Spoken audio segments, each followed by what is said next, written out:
All right, so guys, this is number 12 out of 4.3. And the directions here say find the indicated probabilities using either the geometric distribution, the Poisson distribution, or the binomial distribution. Then determine if the events are unusual.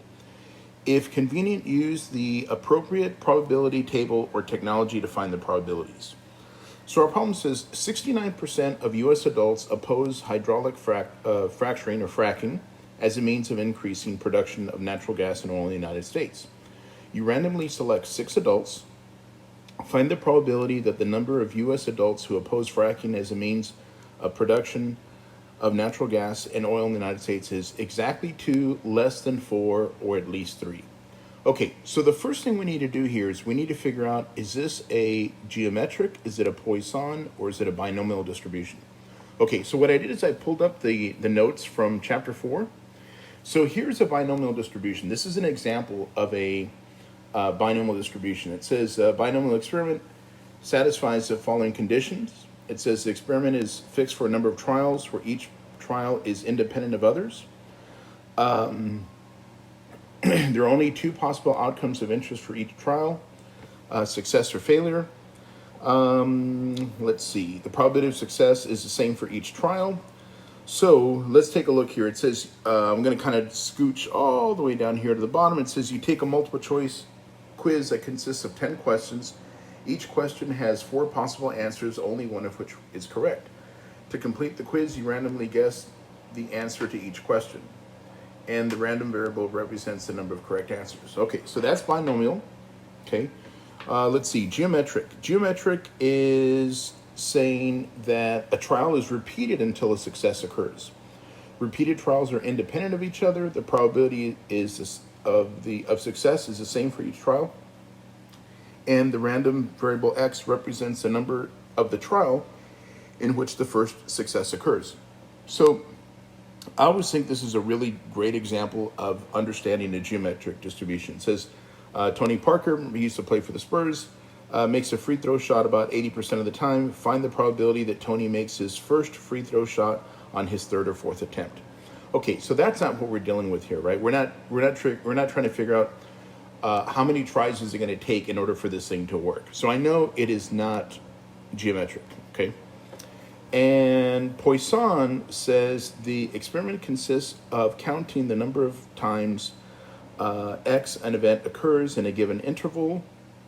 So again, easiest way for me to kind of look at this, it says the number of accidents per month at a certain intersection is 3. What's the probability that in any given month 4 accidents will occur? So again, I'm not looking at like accidents. I'm not looking like at a time interval here. So this is telling me that this is more than likely going to be a binomial distribution, right? And I can actually even pull up, let me see if I can get it here for you guys. So let me see, let me pull up binomial distribution. Okie dokie. All right, so here we go. If I look at, like, say, I don't know if I can mark it on this thing, but if I look at like number 3 right here in the middle, 63% of U.S. adults oppose special taxes on junk food and soda. You randomly select 10 adults, find the probability the number of adults who oppose special taxes on junk food and soda is exactly 6. So this is kind of what I'm dealing with here, my particular problem, okay? So let me get to my problem where we were. Okay, so we know, number 1, this is going to be binomial distribution, okay? So let me write this out. Binomial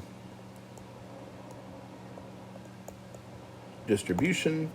Okay, so first thing we have, 69% of U.S. adults oppose hydraulic fracking. I'm sorry. Okay, so P is going to be equal to 0.69, right? Let's see. We're going to have 6 adults, so my N is going to be equal to 6.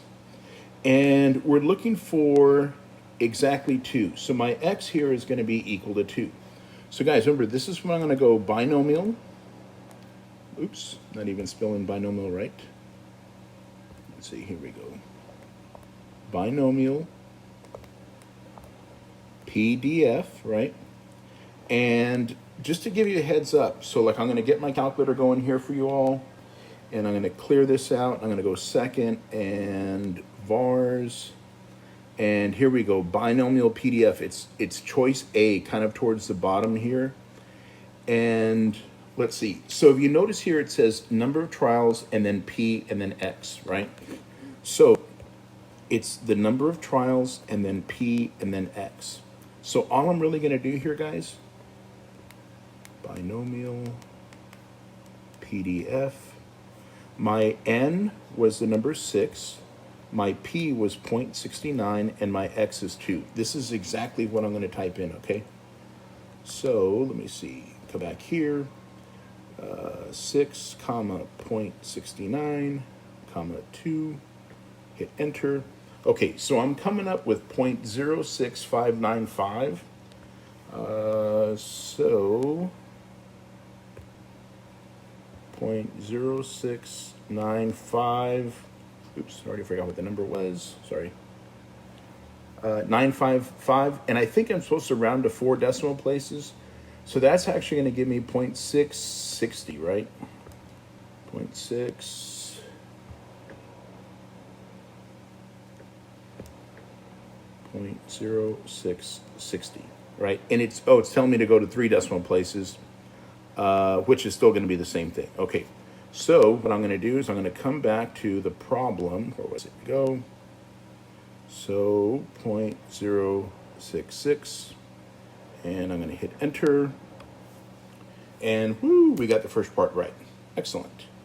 Okay, so now let's do part B, less than 4. Okay, so less than 4. Let's see what less than. So let me scroll this way. One more. Here we go. Let's pull up this part. Excellent. Okay, less than 4. So remember how many people we're looking at here? We have selected 6 adults, right? And we want less than 4. If we want less than 4, that's the same thing as saying that the probability of X is going to be less than or equal to 3. So what does that mean? That means that we could have no people, 1 person, 2 persons, or 3 persons, right? So we just found the answer for the probability of 2 people, right? So we could go through that same process that we did for part A. We could do that and say, let's do it for 0 people, let's do it for 1 person, let's do it for 3 people, and let's take each of those 4 numbers and we can add them together, right? That's one way we can do it. The other way we can do this is using the binomial CDF. Now, guys, the C refers to cumulative, like it is accumulating, okay? So it's still going to be N, it's still going to be P, and it's still going to be X. The only thing that's different now is that my X is 3. And you might say, why are you putting 3 if here it said less than 4? Because less than or equal to 3 is the same thing as less than 4, right? So if I have 6 people and I want to know if I want less than 4 of them, it would mean no more than 3, right? No more than 3 or less, okay? So I'm going to do the same thing here. My N is still going to be 6. My P is still going to be 0.69, and now my X is 3. But again, remember, binomial CDF, right? So I'm going to go to my calculator. I'm going to go second vars. And instead of selecting choice A, which was binomial PDF, I'm going to select choice B, which is CDF. And I'm still going to go 6, comma, 0.69, comma, 3. And here's my answer, 2.74.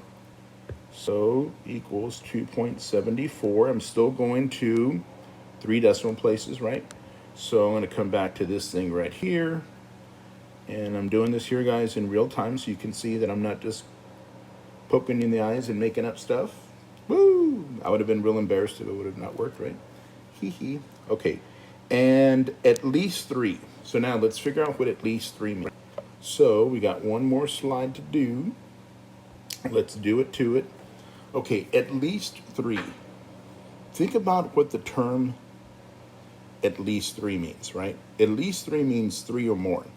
So that means that I want either 3 or 4 or 5 or 6, okay?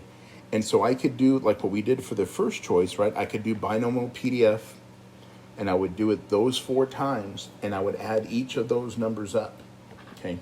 And that would be one approach that I could do this. Or we could say, look, look at the numbers that I have here. I'm going from 3, 4, 5, and 6. Which ones did I not use? Well, I didn't use 0, I didn't use 1, and I didn't use 2. So we could say this answer here would be the same thing as 1 minus the probability of 0 plus the probability of 1 plus the probability of 2, right? Because that's what would be left over. And how do I do this part? I use that binomial CDF again. So binomial CDF. So I'm still looking at 6.69. And what's my last number here? 2, right? Because I'm taking the rest of them. So let me go ahead and do that. So I'm going to go 1 minus second vars. I'm going to use my binomial CDF again. 6, comma, 0.69, comma, 2. And I'm going to hit enter, and I'm coming up with 0.921. So 0.921. And that's what I'm going to select for my last choice here. So 0.921. Hit enter. And there we go. Okay. And so now it's asking me, are any of these events unusual? Okay, so none of the events are unusual. Unusual is when my probability is going to be less than 0.05. And if you notice, I had 0.06, but I didn't have anything smaller than 0.05. So we're going to say none of them are unusual. Select my answer, and there we go. Okay, so I hope that helps for number 12 on 4.3. If y'all got any questions, just let me know, guys. I'm here.